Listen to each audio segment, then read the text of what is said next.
संविधानामुळे prime मिनिस्टरच्या खुर्चीवर नरेंद्र मोदी बसलाय, या इथं फडणवीस बसलाय आणि तुम्ही कुठं बसलाय? इथं खाली बसलाय. याच कारण तुम्ही तुकड्या तुकड्यामध्ये विभागलेला आहात. ज्या दिवशी तुम्ही एकत्र याल त्या दिवशी तुम्ही इथं बसणार नाहीत तर तुम्ही त्या मंत्रालयामध्ये बसल्याशिवाय राहणार नाहीत. तुम्ही तिथे ग्रामपंचायत नगरसेवक असाल, आमदार आणि खासदार झाल्याशिवाय राहणार नाहीत. पण दुर्दैव आमचं आहे की आम्हाला एकत्र येता येत नाही. ही खरं म्हणजे आमची शोकांतिका आहे. आणि ज्या दिवशी आम्हाला ऐक्याचं बळ कळेल, ज्या दिवशी आम्ही एकत्र येऊ, त्या दिवशी खऱ्या अर्थानं आपण सर्वजण या भारतातला आणि देश महाराष्ट्रातल्या सत्तेवरती आल्याशिवाय राहणार नाही. आज तुमची इतक्या वर्षाची मी परिस्थिती बघतोय.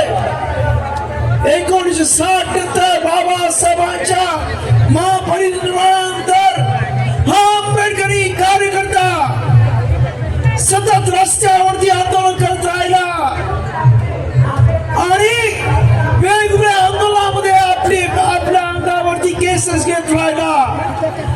अनेक कार्यकर्ते उद्ध्वस्त त्यांची घरं झाली, परंतु आयुष्यामध्ये त्याला काही मिळालं नाही. आणि मग आज या आंबेडकरी कार्यकर्त्याला सत्तेमध्ये पोहोचवण्याचा एक शॉर्टकट म्हणून आम्ही या महाराष्ट्रामध्ये एक सत्तेचं समीकरण केलेलं आहे. मी आपल्याला सांगू इच्छितो की आजपर्यंत जो आंबेडकरी कार्यकर्ता रस्त्यावरती होता तो जोपर्यंत सत्तेवर जात नाही तोपर्यंत खऱ्या अर्थाने त्याला सत्तेचं महत्व कळत नाही. कारण बाबासाहेबांनी सांगितलंय सत्ता ही तुमच्या सर्व प्रश्नांची गुरुकिल्ली आहे आणि ही गुरुकिल्ली जोपर्यंत तुम्ही हासिल करत नाही तोपर्यंत तुम्हाला खऱ्या अर्थाने या देशामध्ये सन्मानानं आणि तुम्हाला हवं त्या पद्धतीने जगता येणार नाही. आणि म्हणून आपल्या सर्वांना माझी विनंती आहे की जिथे जिथे आमच्या रिप्रेझेंटेशनचे उमेदवार असतील तिथे तिथे आपण त्यांना पाठिंबा द्या, ताकदीनं त्यांच्या मागे उभं राहा.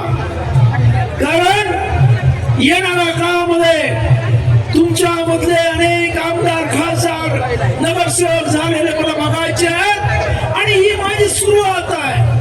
आणि या सुरुवातीनंतर मला पूर्ण खात्री आहे या 5 वर्षामध्ये या महाराष्ट्राचं चित्र बाबासाहेब आंबेडकरांच्या विचाराशिवाय, त्यांच्या राजकीय विचाराच्या पक्षाशिवाय कोणी इथं राजकारण करू शकणार नाही. आपल्याला अत्यंत पद्धतशीरपणे बांधणी करायची आहे आणि त्यासाठी आपल्या सर्वांना एक दिलानं एक विचारानं काम करायचं आहे. तेव्हा माझी आपल्याला विनंती आहे की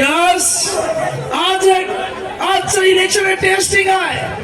तुम्ही किती साथ देता हे मला पाहायचं आहे. ज्या दिवशी तुम्ही मला साथ द्याल त्या दिवशी तुम्हाला आम्ही सत्ता देतो हे माझं अभिवचन आहे. आजपर्यंत तुम्ही अनेकांना साथ दिली आणि पदरामध्ये भोपळा पाडून घेतलेला आहे हे तुम्हाला मला सांगायला दुर्दैवानं सांगावं असं वाटतंय. आणि त्यामुळं आता याच्या पुढे या आंबेडकरी चळवळीला गतिमान करायचं असेल, या आंबेडकर चळवळीला खऱ्या अर्थानं सत्तेमध्ये न्यायचं असेल तरी बोले सेनेशिवाय पर्याय नाही. या महाराष्ट्रामधलं जर चित्र बदलायचं असेल आपल्याला खऱ्या अर्थानं या आपण पाहिलं की आपल्या समाजामध्ये बाबासाहेबांसारखा विद्वान झालेला आहे. त्याचबरोबर आपल्या समाजामध्ये 500 शूर फारवीर झाले. त्यांच्या शूरत्वाने या इकडची पूर्व पेशवाई खतम झालेली आहे. एवढं सर्व तुमच्या रक्तामध्ये आहे. तुमच्याकडे अक्कल आहे, तुमच्याकडे वीरत्व आहे, तुमच्याकडे शूरत्व आहे. फक्त तुम्हाला भीक मागे का नेते मिळाल्यामुळं आजपर्यंत तुमच्या जसं इतक्या वर्ष तुम्हाला दाबून ठेवलं होतं त्यामुळे तुम्ही जनावरांसारखे वागत होता. पण जेव्हा बाबासाहेबांनी तुम्हाला इतिहास सांगितला तेव्हा तुम्ही सन्मानाने उठून राहिला. आज आमच्याकडे IAS आहेत, IPS आहेत, डॉक्टर आहेत, इंजिनियर आहेत, वकील आहेत. त्याच पद्धतीनं आज तुम्हाला मी सांगतो की तुमच्यामध्ये प्रचंड ताकद आहे. किंवा या महाराष्ट्रामध्ये एकुलता एक समाज आहे जो क्रांती घडू शकतो. समाज सामना आहे तो म्हणजे आंबेडकरवादी आहे. इतर कोणाच्या मंदिरामध्ये ही ताकद नाही आहे.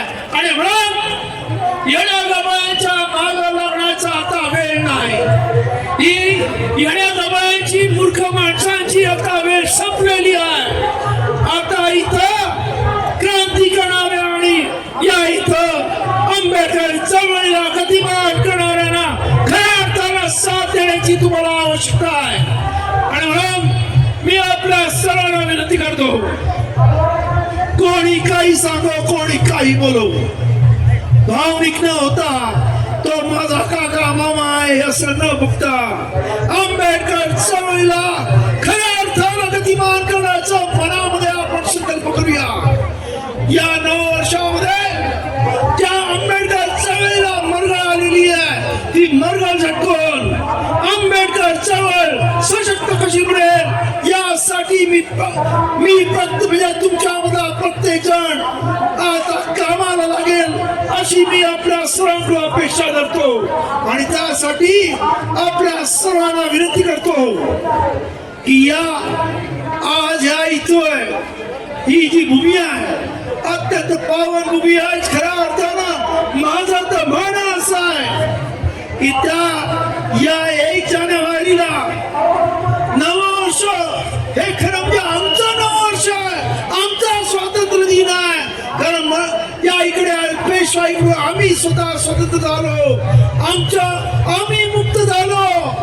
आम्ही खऱ्या अर्थानं या इथं पेशवाई घडल्यानंतर आमच्या गळ्यातल्या बडकं आणि पाठीमागची झाडू ही गेली आणि आमचाच खऱ्या अर्थानं उद्धार झाला.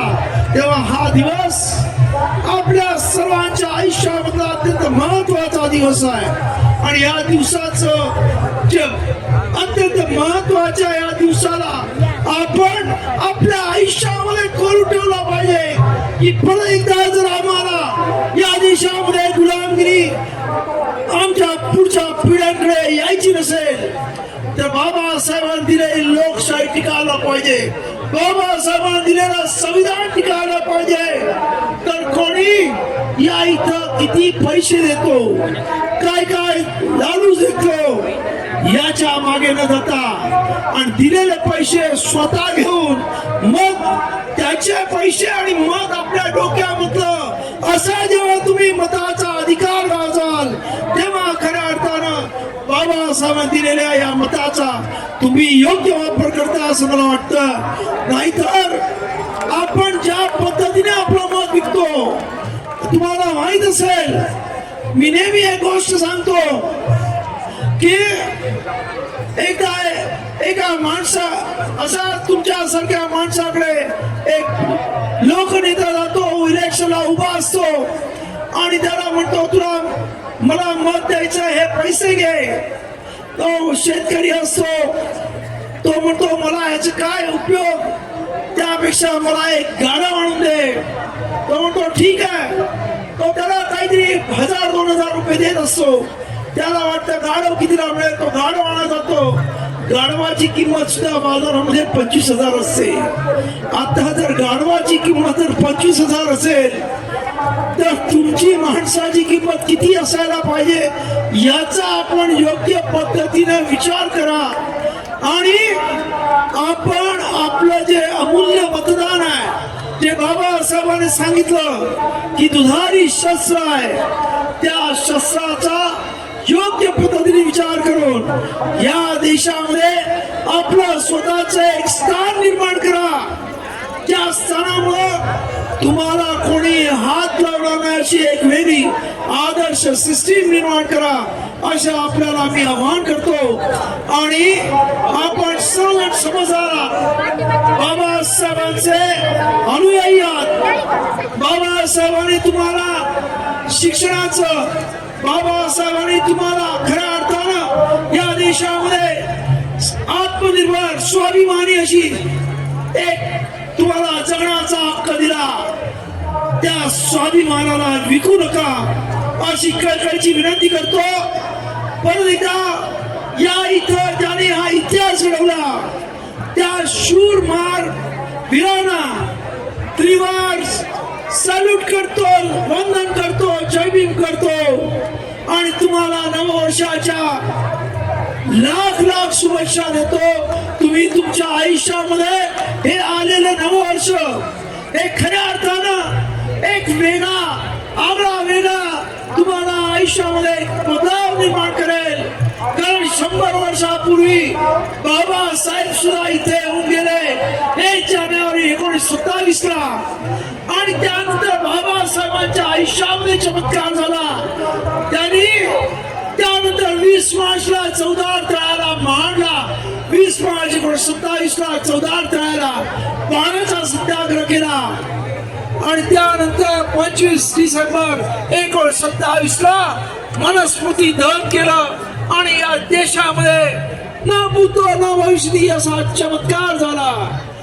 आणि हा चमत्कार तुमच्या आयुष्यामध्ये सुद्धा घडो.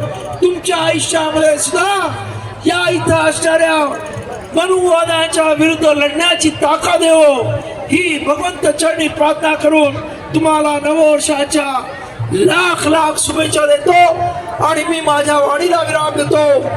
जय भीम, जय भीम, जय जय जय जय जय भीम.